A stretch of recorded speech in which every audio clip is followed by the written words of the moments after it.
नमस्कार दोस्तों, स्वागत है एक बार फिर से एक नई वीडियो के साथ। आज हम आप लोगों के साथ शेयर करेंगे एक ऐसी मेजर प्रॉब्लम जो तकरीबन सब लोगों को घेरे हुए है, सब लोगों को पकड़े हुए है। दोस्तों, क्या आप लोगों ने कभी ये सोचा है कि आप जब एग्जाम देने जाते हैं तो उससे पहले क्यों कपकपी छुटी हुई होती है, क्यों एक अजीब सा डर लगा रहता है, या किसी नौकरी के लिए कोई इंटरव्यू देने आप जा रहे हैं तो आपकी हथेली में पसीना आना शुरू हो जाएगा, आपको एक अजीब सी घबराहट महसूस होगी। ये सब जो होता है ये चिंता के कारण होता है, जिसको हम एंग्जाइटी कहते हैं। आपने कभी सोचा है कि ऐसा आपके शरीर के साथ क्यों होता है? दोस्तों, ऐसा इसलिए होता है कि ये आपके शरीर का उस इम्पोर्टेंट टास्क को करने के लिए खुद को तैयार करने का एक नेचुरल प्रोसेस है। जो काम आप करने जा रहे हैं उसको और अच्छे तरीके से करने के लिए एक नेचुरल प्रोसेस है। आपकी बॉडी खुद को तैयार करती है उस चीज के लिए। आपने ये भी महसूस किया होगा कि वो टास्क पूरा होने के बाद आप एकदम से बिल्कुल शांत हो जाएंगे, वो डर एकदम से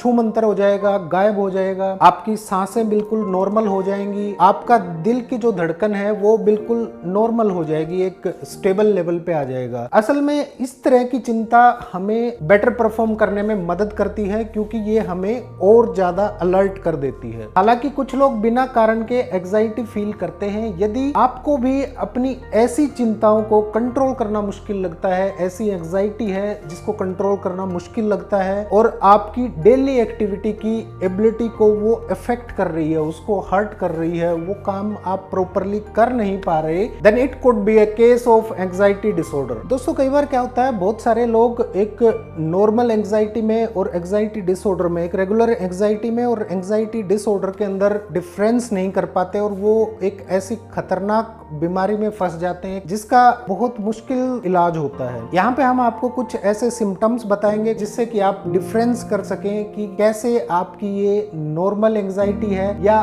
किसी तरह की आप डिफिकल्ट सिचुएशन में आ चुके हैं। अगर आपको किसी बिल, नौकरी के लिए इंटरव्यू, टेस्ट या किसी घटना के बारे में सोचकर या किसी खतरनाक वस्तु, स्थान या सिचुएशन का डर, जैसे सड़क पर चल रहे हैं, कोई कुत्ता आप पर भौंकता है तो उसकी वजह से डर जाना, या अपने किसी प्रियजन को खोने जैसी दर्दनाक घटना के तुरंत बाद की उदासी या चिंता, या अपने आसपास की सफाई को लेकर चिंतित होना, किसी बड़े मैच के शुरू होने से पहले चिंता महसूस करना या उसके कारण बहुत सारा पसीना आना, ये सब रेगुलर एंग्जाइटी होती है। जैसा कि शुरू में मैंने आपको बताया था कि शरीर खुद को अलर्ट कर रहा होता है, तैयार कर रहा होता है बेटर परफॉर्म करने के लिए। दोस्तों, अब सबसे ज्यादा ध्यान देने वाले कुछ सिम्टम्स आपको बताने जा रहा हूं जिससे आप पहचान पाओगे कि रेगुलर एंग्जाइटी है या फिर एंग्जाइटी डिसऑर्डर है। ये कुछ ऐसे डिसऑर्डर हैं जिसको आपको ध्यान में रखना चाहिए। आपके आस पड़ोस, आपका नियर एंड डियर, आपका कोई रिश्तेदार या आप में खुद भी इस तरह के अगर कुछ डिसऑर्डर दिखें तो आपको किसी मेंटल हेल्थ प्रोफेशनल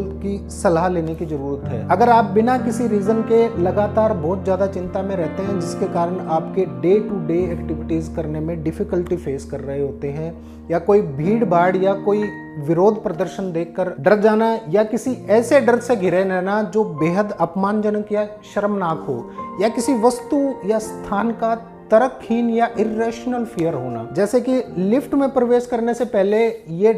सोचकर डरना कि भाई ये तो मेरी लास्ट है, इसके अंदर से तो मैं जिंदा निकलूंगा ही नहीं, ये सोचकर डर जाना, किसी पुरानी दर्दनाक घटना का बार बार दिमाग में आना, किसी चीज के साफ होने के बाद भी उसको बार बार उठा के सफाई करना, या अपने आसपास व्यवस्थित चीजें, जो ठीक ठाक चीजें लगी हुई हैं उनको बार बार ठीक करना, बिना किसी कारण के मरने जैसी घबराहट होना, या किसी तरह का कोई जानलेवा हमला होने के डर से बार बार पैनिक अटैक आना, ये सब एंग्जाइटी डिसऑर्डर हैं। दोस्तों, वैसे तो हर कोई किसी न किसी तरह की चिंता में रहता है, इसलिए ये कहना थोड़ा सा मुश्किल है कि कब ऐसी चिंता एक रेगुलर एंग्जाइटी से एक एंग्जाइटी डिसऑर्डर में बदल गई, थोड़ा सा मुश्किल होगा। यदि आप भी ऐसी किसी चिंता या भय की भावना से लंबे समय से जूझ रहे हैं तो आपको एक मेंटल हेल्थ प्रोफेशनल से कंसल्ट करने की जरूरत है। दोस्तों, मेंटल हेल्थ एक बहुत जरूरी चीज है जिसको हमें हल्के में नहीं लेना चाहिए, क्योंकि कोई भी डिसऑर्डर कब और कितना खतरनाक होगा इसके बारे में कुछ कहा नहीं जा सकता। इसलिए अगर आपको हल्के सिम्टम्स भी लगते हैं तो आप तुरंत किसी अच्छे साइकेट्रिस्ट से